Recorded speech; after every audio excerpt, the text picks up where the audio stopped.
दिल्लीत चालू असलेल्या शेतकरी आंदोलनाला दिलेला पाठिंबा आणि या भव्य मोर्चात सहभागी झालेल्या सर्व लोकांचे मी मनापासून धन्यवाद आणि आभार मानतो। सगळ्यात पहिले हे जे कायदे केले हे कायदे काय हे समजून घ्या, ठीक आहे। हे जे कायदे केले मोदी सरकारनं हे कायदे काय हे समजून घ्या। सगळ्यात पहिला कायदा केला मोदी सरकारनं साठेबाजी कायदा, 1955 कायदा केला होता काँग्रेस सरकारनं साठेबाजी कायदा। या कायद्याअंतर्गत कोणत्याही व्यापाऱ्याला जीवनावश्यक वस्तूचा माल साठे बाजार करता येत नव्हता। एखाद्यानं जर तुरीची डाळ 4,000 क्विंटल आपल्या गोडाऊनला साठवून ठेवली तर 10 टाकून बंदी मार्केटला काढता येत होती। इथं सगळ्यात पहिले जो ग्राहक आहे त्याचं नुकसान आहे। आता हे जे मुख्य आणे आहे, आता मुख्य आणे माहितच असेल तुम्हाला, नाही का? हे मुख्य आण्याचं जवाई सरकार आहे, सासरा होय का काका ह्या त्याचा मामी का? हे जे सरकार आहे या सरकार दत्तकच घेतलंय, ठीक आहे। त्याचं उत्पन्न वाढून राहिलं आणि भारताचं उत्पन्न खालतं चाललं त्या मामी। म्हणजे थोडं 7 वर्षात 10 पटीनं उत्पादन वाढलं हे आपण खालतं चाललो। हे जे करार केला आहे या करारात असं म्हणते, पहिला करार म्हणते का कोणत्याही व्यापाऱ्याला कोणत्याही कंपनी धारकाले कितीकही माल साठवून ठेवता येईल, तो तेलाचे पिपे भरून ठेवन आणि म्हणून मार्केटमध्ये तेलच नाही आहे, 800 रुपयाचा पिपा 1200 झाला का म्हणून आहे, किती पाहिजे 100 घेऊन जा। मी पिप्या माग 500 कमानतो आणि उगून कोण राहिलो आपण? साला तो माया बाप तिकडे वक्रावर उभा राहते, मरमर मरते, रक्ताचं पाणी करते, त्याची सोय नाही यायच्यापाशी। त्या फायर ब्रिगेडच्या गाडीनं पाणी मारते, तुम्ही का गाडीनं पाणी मारता? आम्ही या थंडीत ओलतो, अरे ओलतो का नाही? दुप्पट उत्पन्न करायचं आहे म्हणते, दुप्पट, आणि 8 तास लाईन देते, त्याच्यात 3 दिवस आणि 3 रात्री।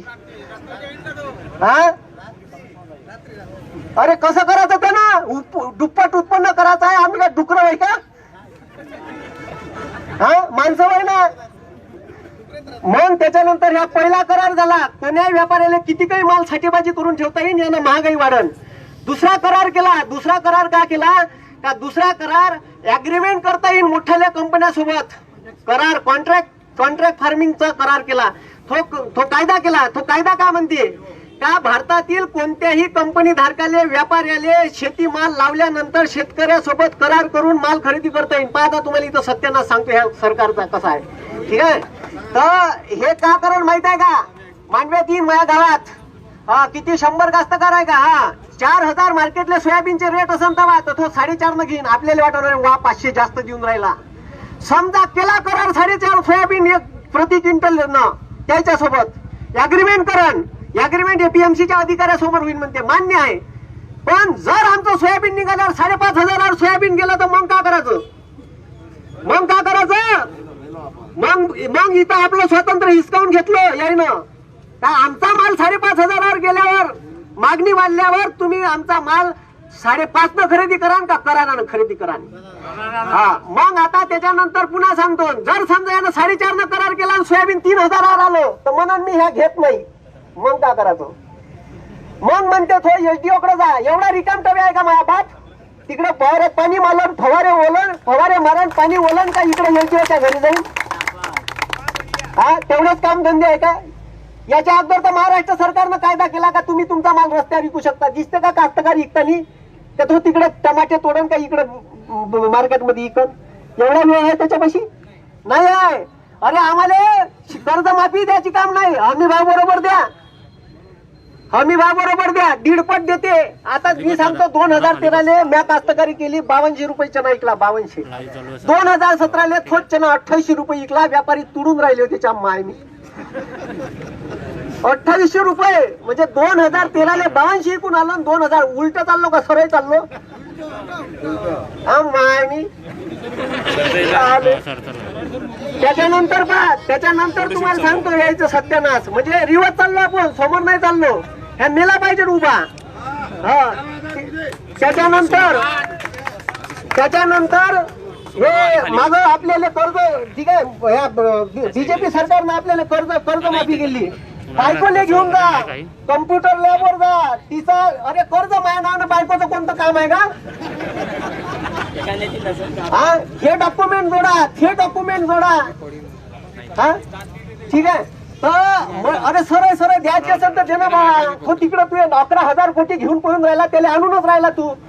9,000 कोटी घेऊन पळून राहिला, त्याला आणूनच राहिला. अरे आम्ही इच्छे बाप आहे, आम्ही कमावून राहिलो, उगून राहिलो.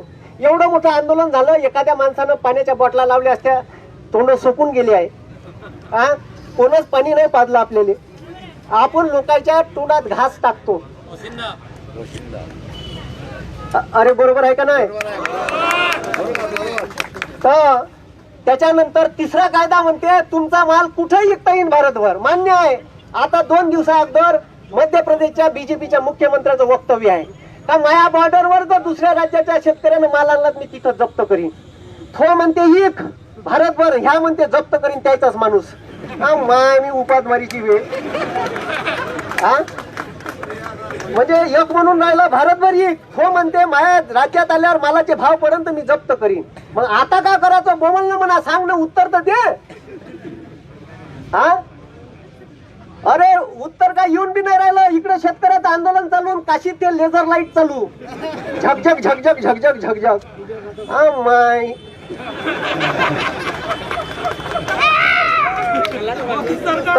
मोदी सरकार